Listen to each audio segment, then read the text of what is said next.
All right, let's be honest for a second. We've all done it. Blamed our phone, social media, that never-ending stream of emails for why we just can't focus. It's a pretty convenient story, isn't it? But what if that whole approach is just wrong? Today, we're going to dive into the core ideas from Nir Eyal's book, Indistractable, and we're going to dismantle a really comforting myth that technology is the real villain in our fight for focus. So let's just get right to the heart of it with this one big question. Is that constant nagging urge to check your phone really about the phone itself? Or is it a symptom of something much, much deeper? You know, an escape from the discomfort of a hard task, the sheer boredom of a slow afternoon, or maybe that quiet, creeping anxiety of a deadline that's just around the corner. This is the central challenge we're going to unpack today. I mean, it is so easy to point the finger at our phones, right? We tell ourselves, oh, these apps are designed to be addictive. And look, there's some truth to that for sure. But it also kind of lets us off the hook. It makes us feel like we're these helpless victims in some huge battle against Silicon Valley.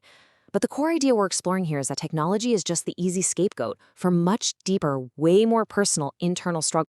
So here's how we're going to break it all down. First, we'll tackle this myth of modern laziness. Then, we'll pinpoint the real enemy. And surprise, it's within. Next, we're going to completely reframe the problem by understanding the difference between traction and distraction.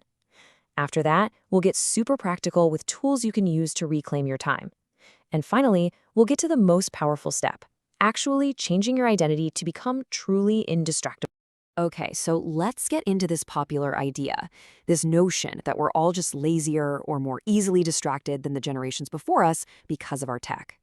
The real problem with this belief is that it leads to solutions that just flat out don't work because they're aimed at the completely wrong target. I mean, think about it. Have you ever tried a digital detox? You know the drill. You delete all your social media apps. Maybe you even switch to a basic phone for a week.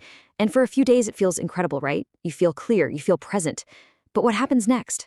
That urge, it doesn't just vanish. You just find other distractions. You start obsessively refreshing the news on your laptop, or you're reorganizing your spice rack for the third time, or you suddenly decide you absolutely need to clean the grout in your bathroom.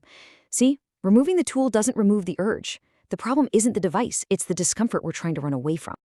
And this brings us to the core theory of the book, and honestly, it's a game changer. If technology isn't the real enemy, then what is? Well, the answer is inside our own heads. The true source of almost every single one of our distractions is a really simple, universal human desire to escape uncomfortable feelings.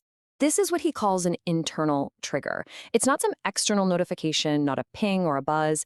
It's a feeling on the inside. It's that subtle wave of anxiety you feel when you look at a really complex project. It's that creeping boredom on a quiet afternoon, that faint sense of loneliness when you're working from home, or just the mental fatigue you feel after a long, draining meeting. These feelings create this psychological itch that our brain just desperately wants to scratch, like right now. And this is where the whole idea of productivity gets flipped on its head. We usually think we're motivated by chasing pleasure, pursuing that dopamine hit from checking social media. But the argument here is the exact opposite.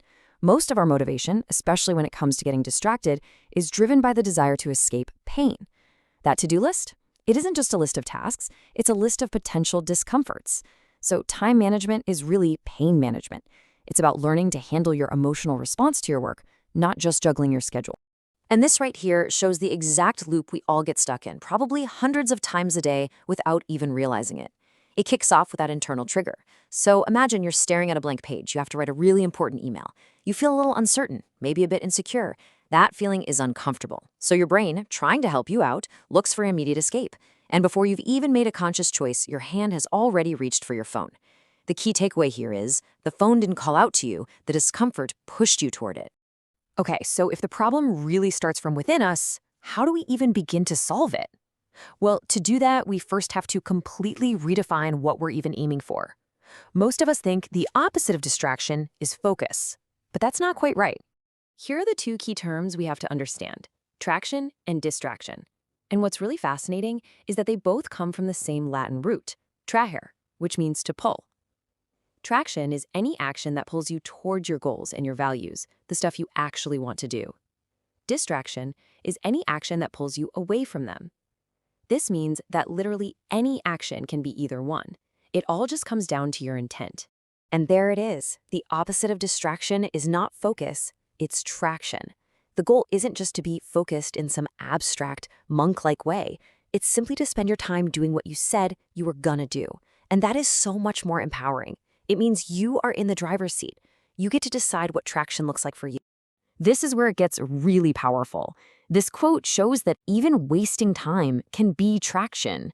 If you decide ahead of time that you're going to spend 2 hours on Tuesday night playing video games just to decompress, that's traction. You're doing it with intent. It's part of your plan.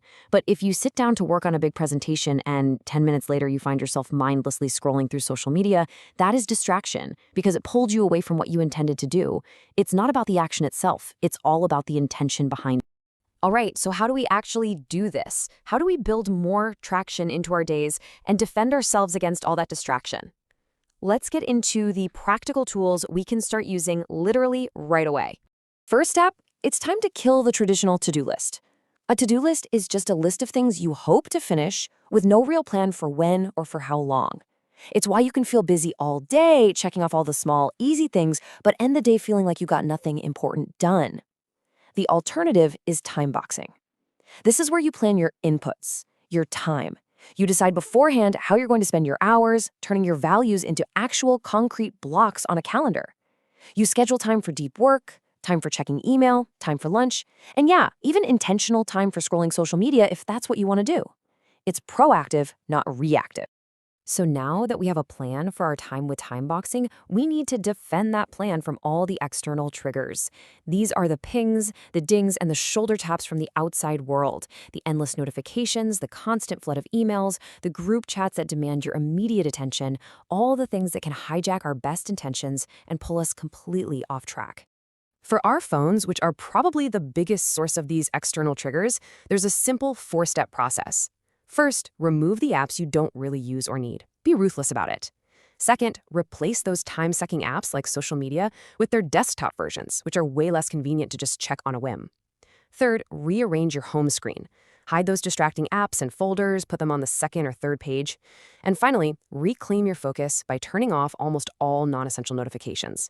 For every single ping and buzz, you have to ask yourself, is this trigger serving me or am I serving it? So we've covered internal triggers, the whole philosophy of traction, and some really practical tools. But the final piece of this puzzle is honestly the most profound. It's not just about what you do, it's about who you decide to be. This is called an identity pact. It's basically a pre-commitment you make to a new self-image. Research actually shows that the labels we use for ourselves have a huge impact on our behavior. If you call yourself a voter, you're statistically more likely to vote. If you see yourself as a healthy person, you're more likely to make healthy choices. This same exact principle works for focus. Just look at the massive shift in power right here. Trying implies that you could fail. It feels temporary and weak. It suggests you're in a constant struggle. But saying, I am indistractable? Whoa, that is a statement of identity. It's who you are. So when a distraction comes along, an indistractable person doesn't sit there and debate it or use a bunch of willpower to fight it. They just think, nah, that's not for me. Because that action just doesn't line up with their identity. Saying no becomes almost automatic. So here it is, the ultimate call to action. Stop trying to fight distraction. Instead, start building the identity of someone who is indistractable. Tell yourself, and you can even tell other people, I am indistractable. Look, it's not about being perfect. It's about committing to a self-image that empowers you to control your attention and, at the end of the day, to choose your life. Because the question isn't how to avoid distraction. The real question is, who do you want to become? That wraps up today's review. If you enjoyed it, make sure to like, subscribe, and share with your friends. See you next time.